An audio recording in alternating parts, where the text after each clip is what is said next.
Hi, it's Russell with SP, and today we're going to be installing our accent kit on a Shocker RSX. Now, this kit contains quite a few parts, so let's go ahead and open it and take a look at them.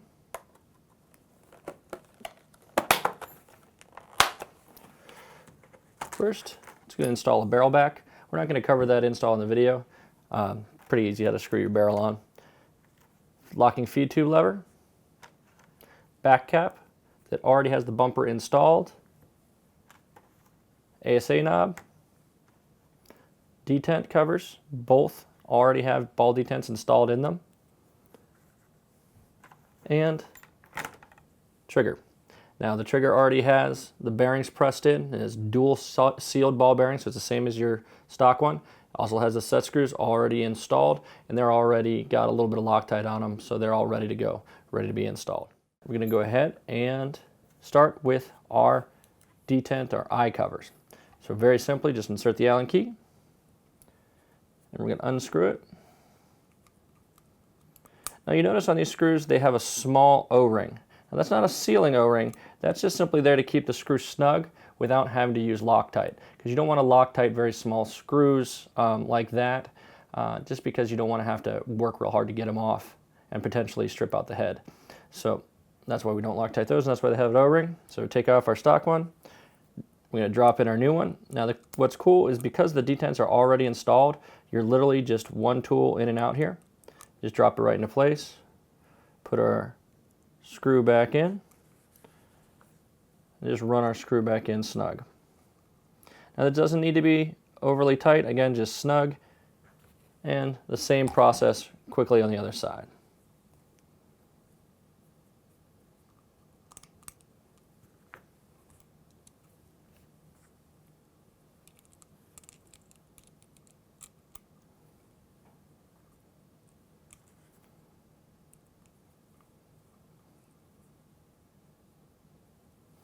All right, so eye covers are in place.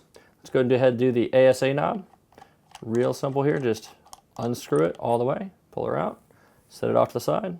New one, put it right in. We're all done there. Okay, so now we're going to move on to our back cap.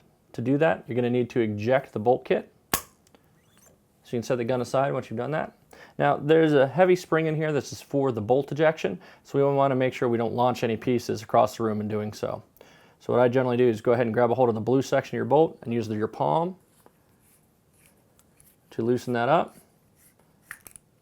Now you can see it comes off. The spring sits in there, doesn't shoot anywhere. And take your cap, set it aside, grab your new one. Now this is kind of a special technique that I use. You actually press the bolt kit itself into the cap and turn the bolt kit. What you're watching for is that the drive spring doesn't get caught in between your bolt kit and the cap itself. If it does, it's not a big deal. Just loosen the bolt kit back out. Just gonna be loosen the back cap back up. Make sure your spring's aligned and screw it back down. So not real hard there. Now if you've done it correctly, it'll slide back in and it'll be nice and flush.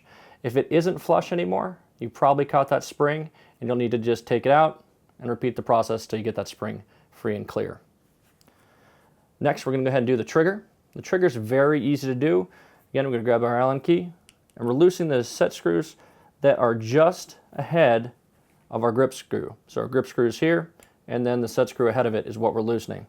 Now you want to run these out almost completely in order to make sure you have plenty of clearance, but also because you'll want to put a small amount, and I do mean small, amount of blue Loctite on those set screws when reinstalling in order to prevent it vibrating loose and giving you trigger wobble while you're playing.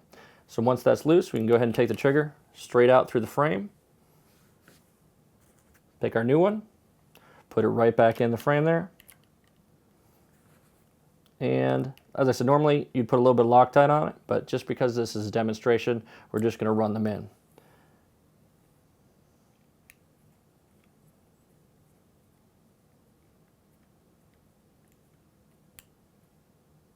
Now, a couple things that are very important here. You want to make sure that you're just snugging these set screws up.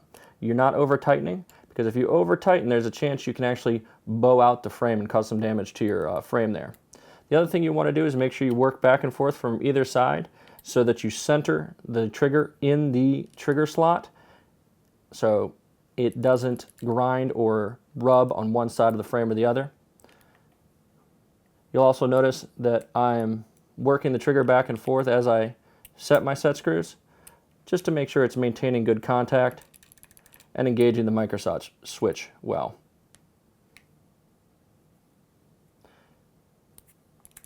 So now that I have that snug down, the last piece we're going to do is our feed tube lever.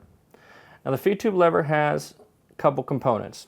There is the screw that goes through the feed tube itself, the black plastic insulator that prevents the lever from rubbing on the feed tube, and then finally the brass insert inside of the feed tube lever.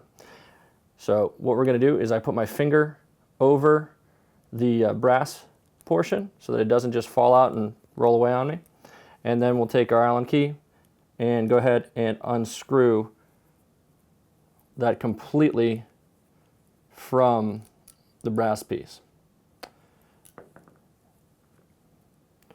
So now we keep our little plastic insulator on there and just lay the marker down with it facing upwards. So here's the brass insert we've taken out of our stock feed lever, set it on the side, and we're going to take the new anodized one and slide our brass insert in. Now the brass insert does have two openings. Either one is good. It doesn't have to face one way or the other. You just want to make sure that it's lined up so you can access it with the screw before you get started. So we're going to stand the marker back up. Make sure your black insulator is installed there. And again, that's just there to make sure that you don't rub metal on metal. Line the screw up with the brass insert, and then just run your screw in a little bit. Now you'll adjust this again when you have a hopper on the gun, but right now we're just getting it just so there's a little bit of tension so that it holds closed. There you have it. We've installed a full accent kit on the marker, just 2 Allen keys, and, well, we'll do the barrel anyway.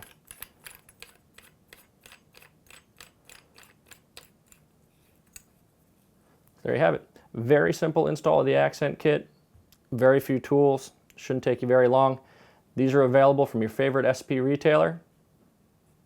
Just pick it up and make your shocker or you.